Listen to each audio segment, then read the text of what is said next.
दोस्तों आज हम यहाँ पर बात कर रहे हैं कि एक रिसेप्शनिस्ट के इंटरव्यू के दौरान किस तरीके के सवाल आपसे पूछे जा सकते हैं। रिसेप्शनिस्ट के लिए कौन से स्किल्स वहाँ पर ज़रूरी होते हैं, इसके अलावा इनकी सैलरी कितनी होती है। तो दोस्तों ऊपर आई बटन पे क्लिक कर दीजिए, वो सारे वीडियोस आपको वहीं पर मिल जाएंगे।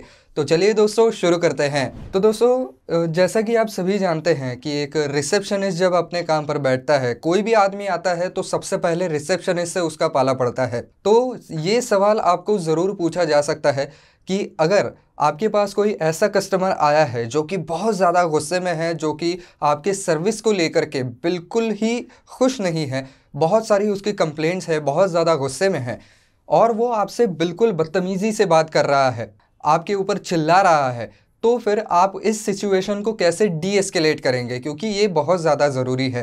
तो बेसिकली वो लोग ये जानना चाहते हैं कि कहीं आप ऐसे सिचुएशन से बचने की कोशिश तो नहीं करते, कहीं आपके अंदर ऐसे सिचुएशन को लेकर के डर तो नहीं है, या आप कहीं ना कहीं उस सिचुएशन से दूर भागने की कोशिश तो नहीं करते हैं। क्योंकि अगर ऐसा रिसेप्शनिस्ट वहाँ पर बैठा है जो कि ऐसे सिचुएशन से दूर भागने की कोशिश करता है, फिर सारी चीज़ें जो है वो बिल्कुल ऑफिस के अंदर गड़बड़ हो जाएगी ना। तो इसकी वजह से वो आदमी जो है वो वहाँ पर बैठ करके बिल्कुल कामली बात करने वाला होना चाहिए। अगर कोई वहाँ पर गुस्से में भी आदमी आता है तो वो अपना जो बोलने का टोन है वो कहीं भी ऊंचा ना करे। मान लीजिए कोई आदमी बहुत ही ज़्यादा गुस्से में आपसे बात कर रहा है, आप बिल्कुल उसको काम टोन में जवाब दे रहे हैं, तो एक पॉइंट के बाद वो आदमी भी अपने आप काम होने लगता है। तो वही क्वालिटी जो है वो आपके अंदर होनी चाहिए। दूसरी बात ये है कि हो सकता है कि ऐसे में गुस्से में आदमी गलत चीज़ें बोल दे, कुछ गालियाँ बक दे, तो ऐसे में भी आपको जो है वो बिल्कुल पोलाइट रह करके काम करना है। इसके लिए आपका खुद का माइंड वहाँ पर स्टेबल होना चाहिए, तो ऐसा ही आदमी वहाँ पर चीज़ों को हैंडल कर सकता है। इसके अलावा आपको उनको अप्रोप्रिएट सोल्यूशन देना होगा। मान लीजिए वो आदमी कह रहा है कि मुझे आपके हायर ऑफिशियल से बात करनी है और अभी के अभी बात करनी है, आप उनको अभी यहाँ पर बुलाओ। तो आप उनको किस तरीके से समझाएं कि नहीं भाई, वो अब तक ऑफिस में नहीं आए हैं या वो एक बहुत इंपॉर्टेंट मीटिंग में है, वो आपको ज़रूर समय देंगे, आप बस यहाँ पर बैठ जाइए, जैसे ही वो मीटिंग से फ्री होते हैं मैं आपको उनके पास भेज दूंगा। तो इस तरीके से जो है वो सिचुएशन को डी एस्केलेट करना आना चाहिए। अगली बात दोस्तों, एक रिसेप्शनिस्ट को वहाँ पर रिकॉर्ड वगैरह भी रखने होते हैं और साथ ही साथ कैलेंडर्स भी मैनेज करने होते हैं बड़े ऑफिशियल्स के। तो ऐसे में ये पूछा जा सकता है कि आपने कौन से सॉफ्टवेयर्स का इस्तेमाल किया है, कंप्यूटर के ऊपर आपकी जॉब से रिलेटेड कौन से सॉफ्टवेयर्स आपने पहले इस्तेमाल कर रखे हैं। तो आप बता सकते हैं कि मुझे MS ऑफिस आता है, इसके अलावा गूगल कैलेंडर भी वहाँ पर प्रोफिशिएंसी ज़रूरी है। इसके अलावा अगर आपको गूगल स्प्रेडशीट्स और गूगल डॉक्स का भी ज्ञान है तो और भी बढ़िया बात हो जाएगी, क्योंकि ये सारे वो सॉफ्टवेयर्स हैं जो कि एक रिसेप्शनिस्ट को आने चाहिए, ये उनके डे टू डे जॉब का एक हिस्सा होता है। तो जितने ज़्यादा सॉफ्टवेयर्स के आप नाम लेंगे, जितने ज़्यादा सॉफ्टवेयर्स आपको मालूम होंगे, उतना ही आपके इंटरव्यू के लिए अच्छा रहेगा।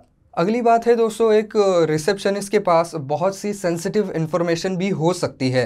तो कई बार आपने देखा होगा कि कंपनी के अंदर थोड़े से कॉन्फ्लिक्ट वाले इशू भी हो जाते हैं, पॉलिटिकल पार्टी के लोग चले आते हैं।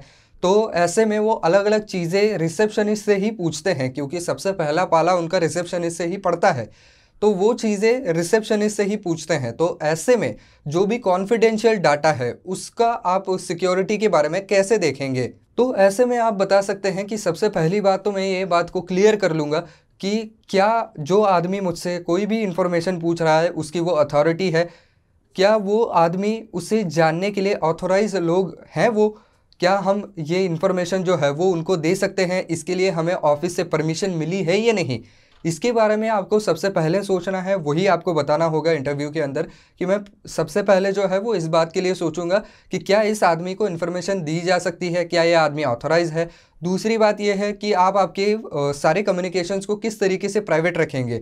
तो कंप्यूटर के अंदर आप जो है वो पासकोड्स डाल सकते हैं, जिससे कि वो किसी को भी ऐसे ही एक्सेस नहीं हो पाएगी, या कुछ बहुत ही ज़्यादा कॉन्फिडेंशियल है तो उसके लिए अलग से फोल्डर बना करके उसको आप हाइड कर सकते हैं, या उसको आप लॉक लगा करके रख सकते हैं। मे बी अगर सिचुएशन आती है तो आप ये भी बता सकते हैं कि ये जो डाटा है वो हमारे बॉस ने वहाँ पर स्टोर करके रखा है, जिसका पासवर्ड सिर्फ उनके पास है, हमारे पास उसका कोई पासवर्ड नहीं है, हमारे पास सिर्फ इस PC का पासवर्ड है, जिससे कि लोग जो है वो ज़्यादा आपके कंपनी का डेटा ना देख पाएँ। तो ये डाटा कॉन्फिडेंशियलिटी बहुत ज़्यादा ज़रूरी है। इसके अलावा एक रिसेप्शनिस्ट के लिए टाइपिंग स्पीड भी बहुत ज़्यादा मैटर करता है, क्योंकि इनके पास कई डाटा एंट्रीज़ वगैरह भी आती हैं और कई सारे ईमेल्स वगैरह भी इनको लिखने पड़ते हैं। तो ऐसे में जितना ज़्यादा फास्ट टाइपिंग स्पीड होगा उतना ही ज़्यादा समय बचेगा और ज़्यादा से ज़्यादा काम होगा। तो इसकी वजह से वो लोग ज़रूर ये जानना चाहेंगे कि आपका टाइपिंग स्पीड क्या है। अगर आपका टाइपिंग स्पीड 30 to 60 वर्ड्स पर मिनट के बीच में है तो ज़्यादा बेहतर बात हो जाएगी। अगर आपके पास यहाँ पर टाइपिंग इंस्टीट्यूट का कोई सर्टिफिकेट है कि सर्टिफाइड होगा आपके पास कि इसका जो टाइपिंग स्पीड है वो इतना इतना है, तो ज़्यादा वहाँ पर जो है वो जेन्युइन लगेगा, आप वो सर्टिफिकेट भी उनको दिखा सकते हैं। इसके अलावा आपको आखिरी सवाल ये पूछा जा सकता है कि एक ऑफिस के साथ आपकी आइडियल रिलेशनशिप कैसी होनी चाहिए। तो आप बता सकते हैं कि पहले के ऑफिस में हम किस तरीके से काम करते थे। भले ही वो ऑफिस के अंदर काम करने वाला किसी भी डिपार्टमेंट का आदमी हो, उसके साथ हमारे रिश्ते कैसे थे, किस तरीके से हम उनको ग्रीट करते थे और बदले में हमें भी अच्छी तरीके से ट्रीटमेंट मिलती थी, किस तरीके से हम ऑफिशियल्स के साथ अच्छा कम्युनिकेशन बना करके रखते थे, किस तरीके से हम कंपनी के क्लाइंट्स के साथ, कस्टमर्स के साथ भी ठीक तरीके से कम्युनिकेशन बना के रखते थे, रिलेशंस अच्छे रखते थे। क्योंकि सारे जो ईमेल्स वगैरह हैं वो रिसेप्शनिस्ट ही वहाँ पर लिखता है, सारे फ़ोन कॉल्स को वही अटेंड करता है।